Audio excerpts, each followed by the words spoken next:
Well, world wars change worlds. And if you have a global agenda, then global problems allow you to offer global solutions. And if you look how the world was transformed by the First World War and the Second World War, the world was a completely different place after both of those wars. And the idea all along has been to have a third world war to complete the transformation into a global state with a world government and a world army dictating to the global population. And there was a letter, a controversial letter, because people dismiss it, but with the passage of events, it becomes more and more credible. And it was a letter written by a man called Albert Pike, who was a massive, massive Freemason in the United States in the 19th century. And it was to another Illuminati infamous character called Mazzini, Giuseppe Mazzini. And it detailed 3 world wars that would transform global society. And the first one described it in the terms that happened. The second one it described in terms that it happened. But, you can say, well, it came to light later, so, maybe they just put that in and faked the accuracy of the first 2 wars. So the credibility of what it said lies in what it said about the Third World War. And it talked about creating a conflict between the Muslim world and what it called political Zionism. And people will say, well, that's got to be a fake because there was no Zionism when that letter was supposed to be written. Well, this is an agenda that's projected a long way forward. This is why Aldous Huxley, Brave New World, and Eric Blair, George Orwell, 1984, who knew each other.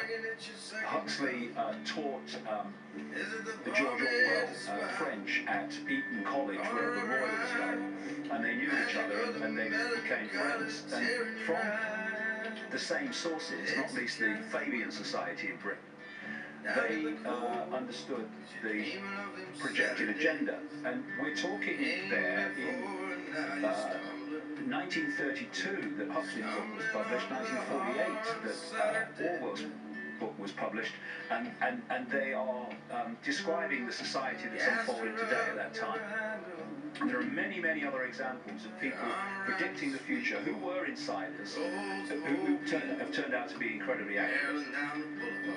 So the idea that Albert Pike would know that this Zionist movement was coming and the establishment of Israel was coming is very credible when you look at the background evidence. And of course, Zionism was established not that long after this letter was supposed to be written. And so he was talking about the Muslim world being brought into a war with the political Zionism, what today we call Israel, and that this would, in my terms, create a vortex that would draw in the world, in our terms, America, the European Union, NATO, into this war. And what you have now is a situation that this ISIS group has come out of nowhere, in effect, incredibly well armed and incredibly funded. I mean, I've seen figures like $2 billion at its disposal. And it's walking into towns in Iraq and taking them over.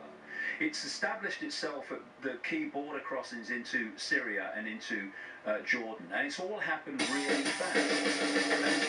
And what the potential of this clearly is to do what Pike was talking about. Because I've said in my books for years that the plan was to create a massive divide and rule conflict between the Shia Muslims and the Sunni Muslims. I mean, I know it's hard to believe for anyone frickin' sane, but this argument over, this ancient argument over who should, be the natural successor to, the rightful successor to Muhammad and all that stuff, has created this enormous schism.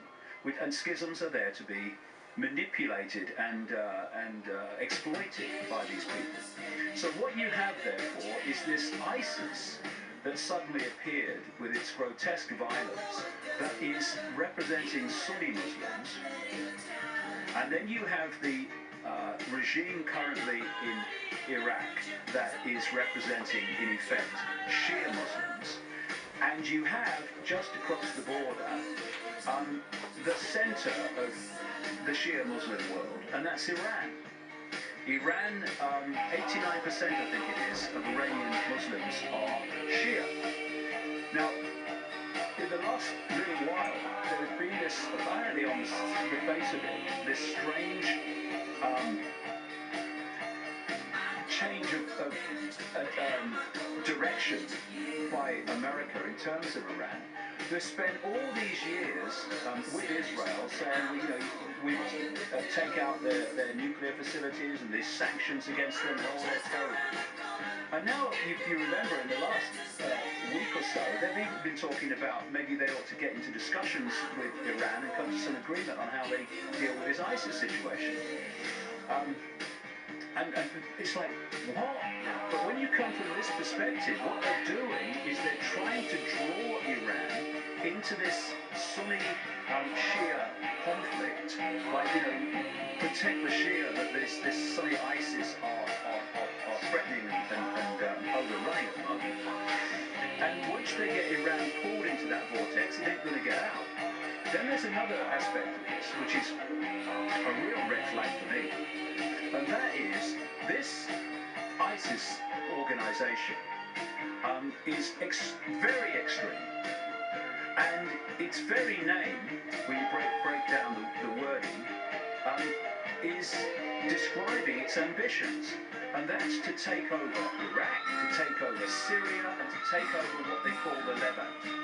And what does the Levant include? Israel. So here you have this extreme Muslim group, or actually the army, actually saying in its own name that our intention is to take over the Levant, to take over Israel. And you'd think at any other time, even with a lesser situation, Netanyahu would be surrounded by microphones and he'd be saying, we must be protected, Israel is in danger. Instead, he's come out and said, oh no, no problem, you leave them to it, America, no, don't intervene, leave them to it, then let them basically weaken each other. And then you've got the United States, their reaction. I mean, it sums up the ludicrous nature of it, that John Kerry has gone to Iraq and he said, well, we know about bloody airstrikes because, you know, we might kill civilians. Well, that's never stopped you in the past, mate, has it? Or any of your predecessors. And what it seems to me as I'm reading this is that they're all standing off to let this ISIS get a big foothold in that region. And then if it moves to the point where it starts to threaten Israel, then the button will be pressed. Then the Americans and NATO will come in because they're committed to protecting Israel's security. And then you'll start to see why